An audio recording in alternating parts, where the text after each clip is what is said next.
राजधानी रांची स्थित भाजपा के प्रदेश मुख्यालय में आज भाजपा के प्रदेश महामंत्री प्रदीप वर्मा ने प्रेस वार्ता के जरिए कांग्रेस की अगुवाई वाली पूर्ववर्ती केंद्र सरकार पर कई गंभीर आरोप लगाए और कई मोर्चों पर कांग्रेस को घेरने का प्रयास किया।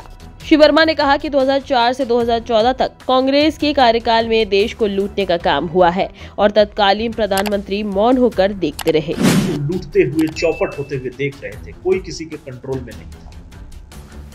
ऐसी स्थिति में हमें यह देश प्राप्त हुआ था।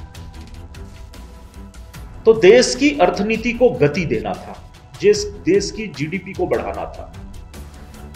तो कुछ ऐसे निर्णय शुरुआती दिनों में लिए गए जिसका उल्लेख बहुत विस्तार से श्वेत पत्र में किया गया है, जिससे देश की जीडीपी बढ़ी। जैसे उदाहरण के लिए शौचालय बनाने का काम हमने शुरू किया, इससे देश की जीडीपी में बहुत तेजी से बढ़ोतरी हुई। शौचालय बने तो लोगों को रोजगार मिला, ईंट, बालू, सीमेंट की खपत बढ़ी, स्वच्छता बढ़ी तो बीमारियां कम हुई, तो उससे हमारा उत्पादन बढ़ा। प्रधानमंत्री आवास योजना में करोड़ों घर बने, उससे जीडीपी को गति मिली। बिजली, पानी, गैस कनेक्शन पहले से ज्यादा लोगों तक पहुंचे, उससे देश की जीडीपी में बढ़ोतरी हुई। आयुष्मान कार्ड दिया हमने, जिससे पूरे देश के प्राइवेट हेल्थ सेक्टर को एक सपोर्ट मिला। आम आदमी को भी प्राइवेट हेल्थ सेक्टर की स्वास्थ्य सेवाएं उपलब्ध हुई, उससे भी जीडीपी में बढ़ोतरी हुई। ये सब कुछ छोटे छोटे उपाय थे जो देखने में बड़े साधारण लग रहे थे, लेकिन इन सब ने जीडीपी को बढ़ाने का कार्य 2014 में एनडीए की सरकार बनते ही प्रारंभ कर दिया। आज हम जब पीछे का समय देखते हैं तो उस समय 2G घोटाला हुआ था और 2G नेटवर्क भी बड़े मुश्किल से उपलब्ध होता था। कुछ निश्चित स्थान थे जहां जाकर के लोगों को मोबाइल पे बात करना पड़ता था, हर जगह नेटवर्क उपलब्ध नहीं था, सड़कों पे बीच बीच में नेटवर्क छूट जाता था। आज 4G, 4G, आज हम 4G नेटवर्क के साथ पूरे देश में एक व्यापक कवरेज वाले नेटवर्क का लाभ उठा रहे हैं और 4G कवरेज की व्यापकता ने हमारे अर्थनीति को, हमारे जीडीपी को एक अलग गति प्रदान की है। पहले सॉफ्टवेयर कंपनियां केवल बड़े बड़े शहरों से ही ऑपरेट करती थी। आज 4G नेटवर्क की व्यापक उपलब्धता के कारण छोटे छोटे शहरों में भी सॉफ्टवेयर इंडस्ट्रीज डेवलप हो रही हैं और बहुत बड़ी संख्या में लोगों को रोजगार मिल रहा है। सॉफ्टवेयर टेक्नोलॉजी पार्क के माध्यम से देश के छोटे छोटे शहरों में भारत सरकार ने सॉफ्टवेयर प्रोफेशनल्स को काम करने का एक अवसर प्रदान किया। श्री वर्मा ने कहा कि पिछला एक दशक देश के लिए विकास का काल रहा और हमने कई क्षेत्रों में बड़ी उपलब्धियां हासिल की है। उन्होंने कहा कि अलग अलग क्षेत्रों में विकास की मिली गति के कारण देश के जीडीपी में भी ग्रोथ देखने को मिला है। उसमें एक चमत्कारी परिवर्तन हुआ पिछले 10 सालों के कार्यकाल में। अब आप किसी भी बैंक के एनपीए को उठा के देख लेंगे तो 2%, 2.5%, 3.5% से ज्यादा एनपीए किसी भी बैंक का नहीं है, जिसे यूपीए सरकार ने 12.5% तक पहुंचा दिया था। उस समय जो प्रधानमंत्री थे, उन्हें उनके मंत्रिमंडल का ही कोई व्यक्ति प्रधानमंत्री मानने को तैयार नहीं था, क्योंकि इस देश में एक सुपर पीएम थे। सोनिया गांधी सुपर पीएम की तरह थी और जिसके कारण मनमाने तरीके से देश के संसाधनों की लूट हो रही थी और प्रधानमंत्री आंखें मूंद करके बैठे हुए थे। 2G घोटाला, कोयला घोटाला, अगस्ता वेस्टलैंड घोटाला, सत्यम कंप्यूटर घोटाला, ट्रक घोटाला, कॉमनवेल्थ घोटाला, कैश फॉर वोट घोटाला, आदर्श कोऑपरेटिव सोसाइटी घोटाला, शारदा चिटफंड घोटाला, आईएनएक्स मीडिया घोटाला, एयरसेल मैक्सिस घोटाला, एंट्रिक्स देवास घोटाला, लैंड फॉर जॉब घोटाला, ये कुछ घोटाले हैं जो उस सरकार के समय में हुए थे। ये कुछ गिने चुने घोटाले हैं और भी बहुत सारे घोटालों की लंबी लिस्ट है।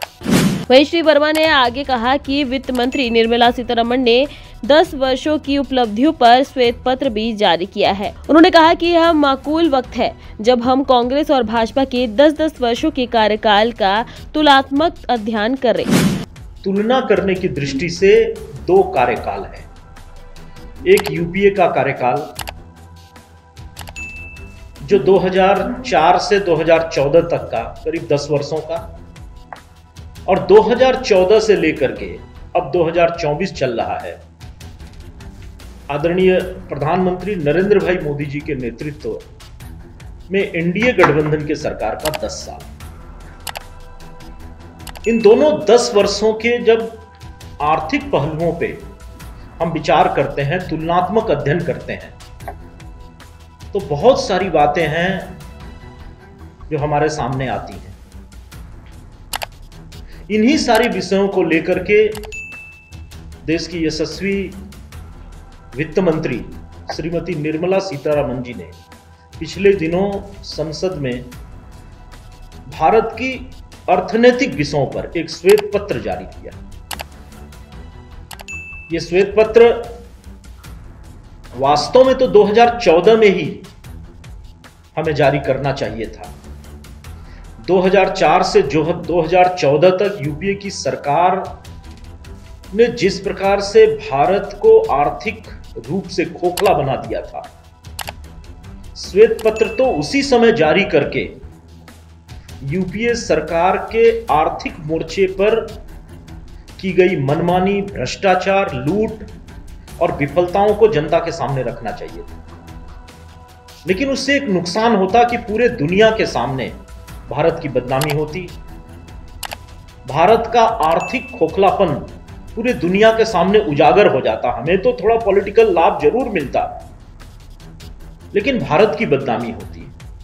राष्ट्र को सर्वप्रथम मान करके, राष्ट्र सेवा को सर्वोपरि मानने वाला राजनीतिक दल भारतीय जनता पार्टी और उसके नेता आदरणीय नरेंद्र भाई मोदी को यह स्वीकार नहीं था। और अब जब यूपीए और एनडीए के कार्यकाल के 10-10 वर्ष हमारे सामने हैं, तो वैसे में श्रीमती निर्मला सीतारमण जी ये श्वेत पत्र लेके आई। और इस श्वेत पत्र का जब आप अध्ययन करेंगे, इसमें जो तथ्य उल्लेखित है, जो आंकड़े प्रस्तुत किए गए हैं, तो आप आश्चर्यचकित रह जाएंगे कि देश को किस स्थिति में यूपीए सरकार ने 10 वर्षों में पहुंचा दिया था। देश किस स्थिति में 2014 में आदरणीय प्रधानमंत्री नरेंद्र भाई मोदी को प्राप्त हुआ था, और आज देश इस 10 वर्षों में कहां से कहां तक पहुंचा है। इसका अध्ययन करने से बड़ा स्पष्ट हो जाता है। श्वेत पत्र के कुछ महत्वपूर्ण बिंदु आप पत्रकार बंधुओं के माध्यम से मैं राज्य की जनता के सामने प्रस्तुत करना चाहता हूं।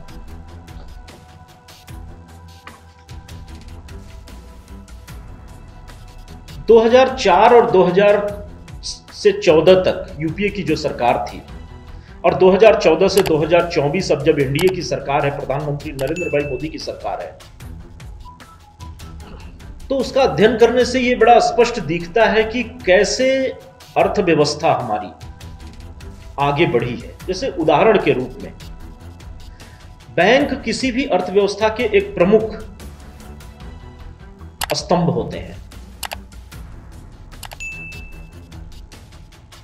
2009 में जब अटल बिहारी वाजपेयी जी ने पहली बार एनडीए की पूर्ण बहुमत की सरकार का नेतृत्व करना प्रारंभ किया था, तो उस समय बैंकों में एनपीए का जो अनुपात था वो 16% था। और 5 वर्ष शासन करके 2004 में जब वो पद छोड़े, तो उस समय ये एनपीए 7.8% हो गया था। यानी यूपीए की मनमोहन सिंह की सरकार को 7.8% एनपीए वाला बैंकिंग सिस्टम प्राप्त हुआ था। और 2014 में जब यूपीए की सरकार गई, तो इसे बढ़ाकर के इन लोगों ने 12.5% कर दिया था। तो 12.5% एनपीए वाला एक बैंकिंग सिस्टम, एक जर्जर बैंकिंग सिस्टम हमें प्राप्त हुआ। वीडियो देखने के लिए लाइक करें, सब्सक्राइब करें, साथ ही बेल आइकन दबाना न भूलें।